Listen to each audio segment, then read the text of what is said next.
अच्छा, अभी की अपडेट यही है कि काफ़िला अभी तक रुका हुआ और शेलिंग अभी जारी है। और आपको यकीनन लास्ट पे जो बातचीत होती है वो यही होती है कि मुज़ाकरात के ज़रिए से फिर बातचीत हाज़िर हो जाती है, लेकिन इसमें मुज़ाकरात की कोई बात ही नहीं है, क्योंकि सब जानते हैं कि ईद मिलादुन्नबी का जुलूस तो हर किसी का हक़ है, तो इसमें मुज़ाकरात वाली तो कोई बात नज़र नहीं आती। हमारे जो तहरीक लबैक पाकिस्तान के इस वक्त कई कारकुनान ज़ख्मी हो चुके हैं और पुलिस की तरफ से अभी तक शेलिंग जारी है।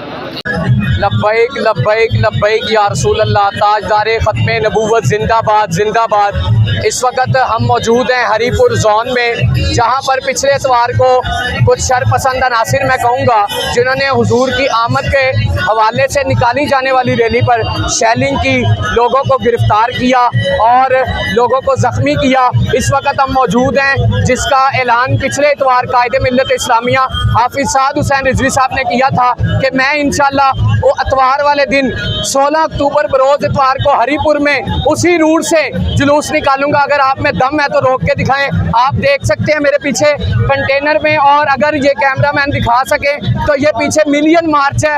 अगर मैं ये कहूँ कि ये 3-4 लाख लोग इस वक्त मार्च में शरीक हैं तो ये गलत ना होगा, क्योंकि मैं खुद पीछे से चल के आया हूँ, मैंने देखा है यहाँ पे लाखों की तादाद में उशाकाने मुस्तफ़ा मौजूद है। हमारी गाड़ियाँ पीछे फंसी हुई हैं। हम पिछले 12 घंटे से सफ़र में हैं, जबकि ये सफ़र 6 घंटों का था। आप देख सकते हैं लोगों का एक बहुत बड़ा हुजूम है, लोगों में गुस्सा भी है। सुनने में आ रहा है कि जी आगे रास्ता ब्लॉक किया गया TLP का। तो इस तरह का अगर कोई मामला होता है तो इंशाल्लाह ये कारकुनान बहुत पुरजोश हैं, तो ये आपकी तमाम तर रुकावटों को हटाते हुए अपनी मंजिल पर पहुंचेंगे। इसी के साथ अपने मेज़बान हाफिज़ अब्दुल मनान को इजाज़त दीजिए। अल्लाह ने